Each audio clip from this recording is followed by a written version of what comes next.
What's going on, everybody? This is Steel Sermon in the house. Monday morning with another video, and yes, this is another Monday morning video. That's morning as in Mourning. As my subscribers know, after every Steeler victory, I post a victory Monday, Tuesday, whatever day after it was that we won. And for every loss, I do a morning. So, another Monday morning for the Pittsburgh Steelers as 16-14 we lose at home to the Baltimore Ravens. As always, do me a favor, like, comment, subscribe. Follow me on Instagram and on Twitter. Links are posted in the box down below. You don't have to worry about lowering your headphones in this one. You don't got to worry about turning down the volume because I'm not going to rage in this one like I did last night. I was pretty mad last night, to put it lightly. But I'm not gonna, here's the thing. For people that come on here and say, oh, you overreact too much, oh, you need to apologize. First of all, I don't feel bad about that video that I put out. I'm not gonna apologize for it because of two reasons. Number one, if there is one thing that I will never do in my life, it's apologize for my reactions. I will never apologize for reacting in the moment, for acting in the heat of the moment. Those are my legitimate thoughts, and those are my legitimate emotions at that particular time. So if you're expecting an apology for that, tough, that's tough for you. And number two, I don't care what our record is. I don't care what their record is. I do not like losing. And I especially do not like losing to the Baltimore Ravens. Because let me tell you, other than the Philadelphia Flyers and maybe the St. Louis Cardinals, there is not a team in sports that I hate losing to more than the Ravens. So that's that. But in my video last night, I talked about Mitch. Well, I yelled about Mitch for good reason, because he is the main reason we lost last night. He is. It's the main reason. He threw 3 interceptions, played terrible, left so many points on the board for us. And I'm telling you, if we don't turn the ball over yesterday, or if Kenny Pickett was good to play, I think we could have won. That's what it all boils down to. If Kenny Pickett still had to miss yesterday because of being evaluated, here's how we could have won. If Mitch Trubisky doesn't throw those interceptions, I think we would have won. It was a very winnable game for us. Plain and simple. He's the reason we lost. But I'm not talking about Mitch in this video. I'm talking about the defense in this video. Because if there's one thing that has truly let me down this year for the Pittsburgh Steelers, it's the defense. This is a franchise that is very defense proud. You think of some of the greatest defensive teams in NFL history, a lot of them come from the Pittsburgh Steelers. The 70 Steel Curtains teams, the 75 defense, the 76 defense that only allowed 28 total points in the stretch of 10 games. 28 points. The 78 Steelers. Great Blitzburgh 90 Steelers teams like the 92 team, the 94 team, the 95 team, the 96-97 team. 2001, 2002, 2004, 2005, 2008. One of the greatest defenses to ever take the field, the 2008 team. 2010. You look at all those great defensive teams the Pittsburgh Steelers had. You know what all those defensive teams had in common? They all knew how to stop the run.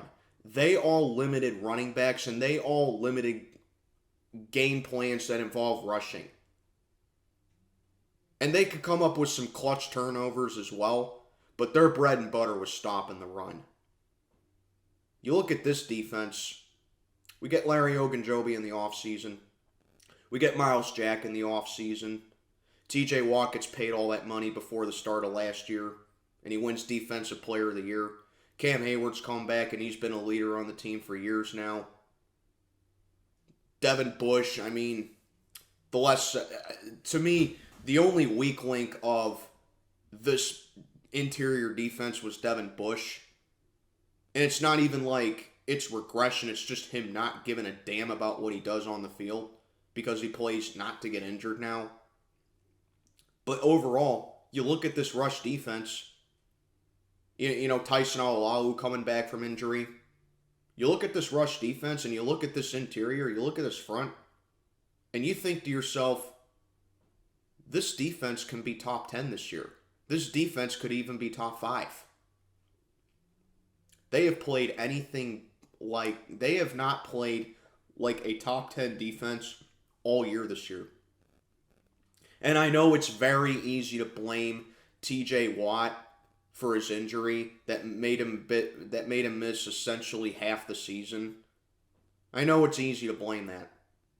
But what's he done since he came back onto the field?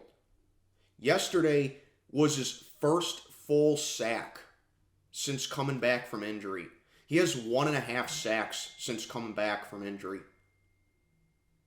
1.5 sacks. And this guy, around this time last year, had like 15 or 16 sacks. He had 22.5 last year. TJ Watt has been a big disappointment this year, to say the least. The run defense in general has been a big disappointment. When I see this defense allow J.K. Dobbins to have 120 yards on the ground yesterday, averaging 8 yards a carry, it makes you wonder how good this rush defense really is. And not that J.K. Dobbins is a bad running back. Quite the opposite, actually. Old-time subscribers, you know that I wanted J.K. Dobbins real badly in the 2021 draft. Or the 2020 draft, I'm sorry. You would know that if you follow my first channel. So it's not a knock at J.K. Dobbins. He's a really good running back. But isn't this rush defense supposed to be one of the best rush defenses in the league? And they allow 120 yards on the ground to J.K. Dobbins? How about our previous loss, which was to the Cincinnati Bengals? Joe Mixon gets injured in the game, and they allow a backup running back in Samaje Perine to have a solid game against us.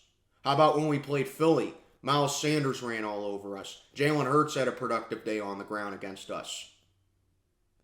There were times in the Indianapolis game where we couldn't stop Jonathan Taylor. I'm just trying to think of games at the top of my head. How about Week 3 against Cleveland? Nick Chubb ran all over us. And I know those are top running backs in the league, but here's the point. This defense is the most expensive defense in the league. There is not an entire defensive unit that makes more money than the Pittsburgh Steelers do.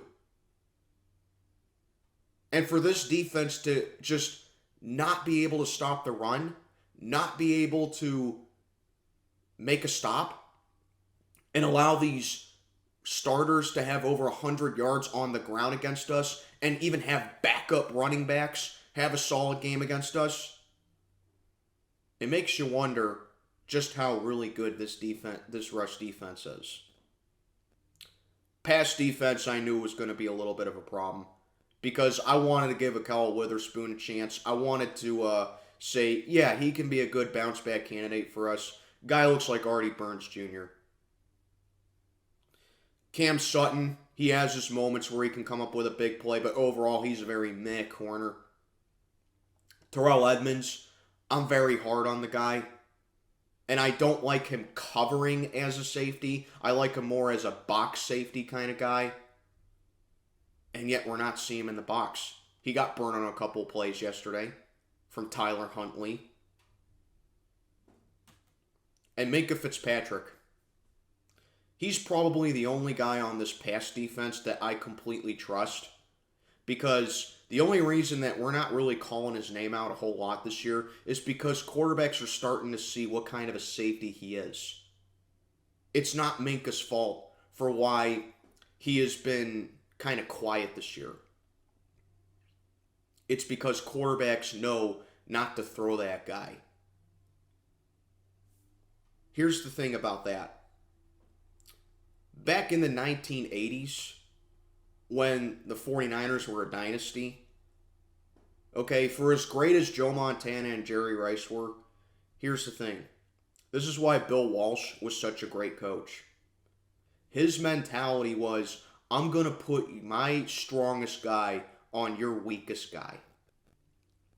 So do you think opposing coaches using that old school mindset, do you think that they're going to put their strongest receiver on our strongest player on pass defense and Minka Fitzpatrick? No, they're going to have him go up against guys like Kel Witherspoon. They're going to have him go up against guys like Terrell Edmonds. They're going to have him go up against guys like Cam Sutton. And they're going to have good games. The bottom line is, this defense has been a massive disappointment this year. And you couldn't even stop Tyler Huntley from having a couple really good chunks of run yards. Backup quarterback comes in, all the Ravens had to do was run the ball. Because they knew that with who we had at quarterback for that game, a 2-point deficit, a 2-point lead was safe. And this is why John Harbaugh, even though I think that he really overthinks a lot of things, this is why he's a good coach. All he had to do was run out the clock. All he had to do was to just keep running the ball. 2-minute warning came. Ravens just needed to get a first down on 3rd and short, and the game was over. This rush defense has been a massive disappointment this year, to say the very least. And the pass rush has been quiet too. Did we sack Tyler Huntley even one time yesterday? This is a defensive unit that has led the league in sacks or has been a leader in sacks for the previous 5 seasons. We are nowhere near that this year. And again, I know it's so easy to blame TJ Watt's injury. It's so easy to throw that under the bus. What has it done since he came back? Barely anything. This is why I don't get my hopes too up with the Steelers. This is why I don't get my hopes too up with any of my teams, for that matter. Because a small handful is not good enough to say if a team is good or not. This is a defensive unit that rang up 7 sacks on Joe Burrow in week 1. And I think that they have only, I don't know if they've even doubled that since then. They've had no pressure this year. They have gotten to the quarterback very few times this year. And we're over 75% of the way of the season being done. We're 5-8.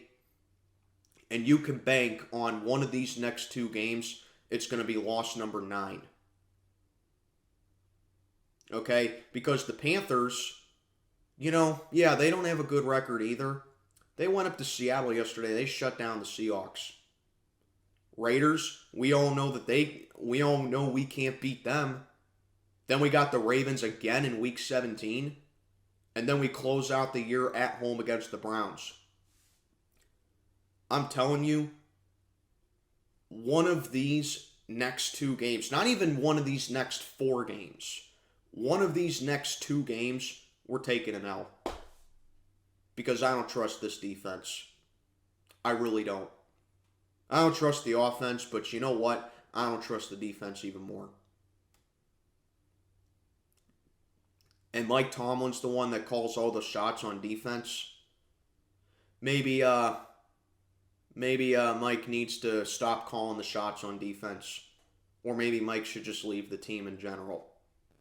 Because what good has it done with calling shots on the defense? We're towards the bottom in total defense this year. May want to consider that. But anyway, let me know what you think down below. This is Steel Sermon. This is Monday morning. I'm checking on out for the day. May God be with you all.